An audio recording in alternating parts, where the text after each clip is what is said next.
আলহামদুলিল্লাহ ওয়াসসালাতু ওয়াসসালামু আলা রাসূলিল্লাহ বাদ। সুপ্রিয় দর্শক, বিবাহকে কেন্দ্র করে গায়ে হলুদের অনুষ্ঠান এটি আমাদের সমাজে অতি পরিচিত একটি সংস্কৃতি।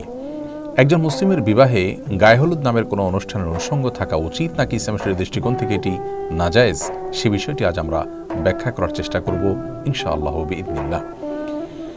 বরকনের গায়ে বিবাহের সময় কেন হলুদ মাখা হয়, এই গায়ে হলুদ অনুষ্ঠানের গোড়ার ইতিহাসই বা কী, সে বিষয়টি আমরা জানার চেষ্টা করেছি। যেটুকু জানতে পেরেছি তা হলো কলকাতার দৈনিক আনন্দবাজার 16 জানুয়ারি 2019 বিষয়ে একটি প্রতিবেদন প্রকাশ করেছে, যার শিরোনাম হলো বিয়ের রীতিতে গায়ে হলুদের চল কেন এলো জানেন। এই প্রতিবেদনে লেখা হয়েছে, হিন্দু বিয়ের রীতি অনুযায়ী বিয়ের দিন সকালে হলুদ মেখে স্নান করেন বরকনে। পুরাণেও হিন্দু বিয়ের রীতিতে হলুদের চল ছিল। এই প্রতিবেদনে আরও লেখা হয়েছে, পুরাণ ও শাস্ত্রবিদ পূর্বা সেন গুপ্তা তিনি বলেছেন, এটা বৈদিক আচরণ নয়। বেশ কিছু উপকারী দিকের কথা ভেবেই হলুদকে প্রাচীন কাল থেকেই বিবাহের অন্যতম উপকরণ হিসাবে মেনে চলেছি আমরা। অর্থাৎ হিন্দু ধর্মে বা হিন্দু সমাজে এটিকে অনেক উপকারী দিক মাথায় রেখে দীর্ঘদিন থেকে পালন করে আসছে মানুষ।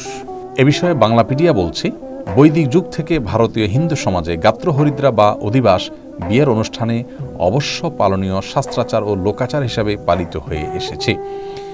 বরকনের দাম্পত্য জীবনকে যে কোনো ধরনের অকল্যাণ ও অপশক্তির অনিষ্ট থেকে মুক্ত রাখার কামনা থেকেই এসব লোকাচার পালন করা হয়। এটি মূলত একটি মাঙ্গলিক অনুষ্ঠান। প্রিয় দর্শক, বিয়ের সময় গায়ে হলুদ বিষয়ে এ দুটি সূত্র থেকে যে তথ্য আমরা পেয়েছি সেটি একেবারেই পরিষ্কার, আর তা হলো যে এটি মূলত হিন্দুদের একটি সংস্কৃতি যা তাদের থেকে চলে এসেছে এবং এর পেছনে একটি বিশ্বাসগত দিক রয়েছে। তা হলো যে এর মাধ্যমে বরকনে নানা অমঙ্গল থেকে বেঁচে থাকতে পারে। হিন্দু ধর্মমতে বিভিন্ন প্রকার অপশক্তি আছে, সে সমস্ত অপশক্তির প্রভাবে মানুষ ক্ষতিগ্রস্ত হয়, সেগুলো থেকে বাঁচার জন্য তারা অনেক কাজ করে থাকেন, এটি তাদের ধর্মীয় বিশ্বাস। কিন্তু একজন মুসলিম কোন অবস্থাতে এ ধরনের কোনো অপশক্তিতে বিশ্বাস করবার কোনো সুযোগ নেই। ইসলামে এ ধরনের কোনো অপশক্তির কোনো স্থান নেই। সকল কল্যাণ অকল্যাণের একমাত্র মালিক আল্লাহ রাব্বুল আলামিন। আল্লাহর কাছে আশ্রয় চাওয়া ছাড়া এ জাতীয় কোনো বস্তু বা কোনো সংস্কৃতি, কোনো কালচার, এগুলোর মাধ্যমে একজন মুসলিম কোনো অবস্থাতেই কোনো তথাকথিত অপশক্তি থেকে বাঁচার চেষ্টা করার কোনো সুযোগ ইসলামে নেই।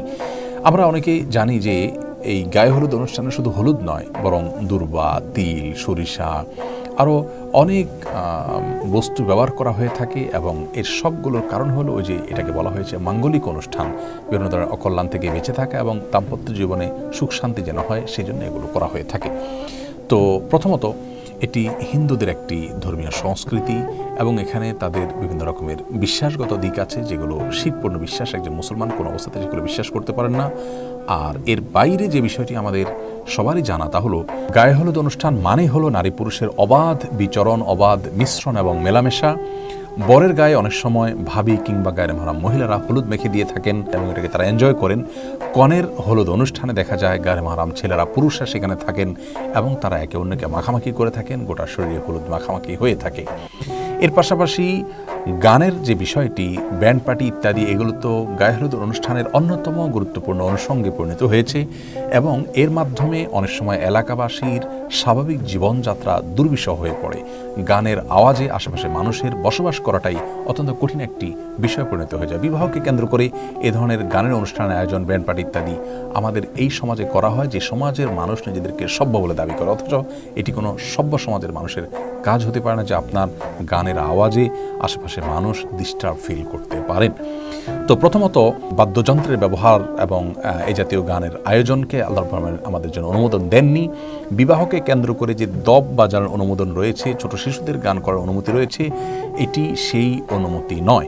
অর্থাৎ এই ব্যান্ড পার্টি করা এবং বড়রা নাচানাচি করা এবং সেখানে আপনার নানা রকমের মিউজিক্যাল ইনস্ট্রুমেন্ট ব্যবহার করা, এটি ইসলাম শরীয়তের দৃষ্টিকোণ থেকে কোনো অবস্থাতে জায়েজ নয়। সেই সাথে আপনার নারী পুরুষের যে অবাধ মেলামেশার বিষয়টি রয়েছে সেটি তো আছেই, আর তার চাইতেও বড় হলো যেখানে হিন্দু আইনে বিশ্বাস রয়েছে যার সঙ্গে একজন মুসলমান কখনো একাত্ম হতে পারেন না। বিবাহ একটি ইবাদত, এটি একটি ধর্মীয় কাজ। বিবাহের সময় আমরা চেষ্টা করি যে ইসলামী পদ্ধতিতে বিবাহটা শুদ্ধভাবে যেন সম্পাদিত হয়। তো সেই বিবাহকে কেন্দ্র করে যে সমস্ত আনুষ্ঠানিকতা আছে সেখানে যদি অনইসলামিক বা ইসলাম সমর্থন করেন এমন কোনো কাজ আমরা করি, তাহলে সেটি কোন অবস্থাতে একজন মুসলমানের জন্য জায়েজ হতে পারে না। অতএব আমাদেরকে সুস্থ শুদ্ধ সংস্কৃতির পথে ফিরে আসতে হবে। আর উদারতার নামে বা দেশীয় কালচারের নামে ভিন্ন ধর্মের সংস্কৃতিকে নিজেদের মধ্যে ধারণ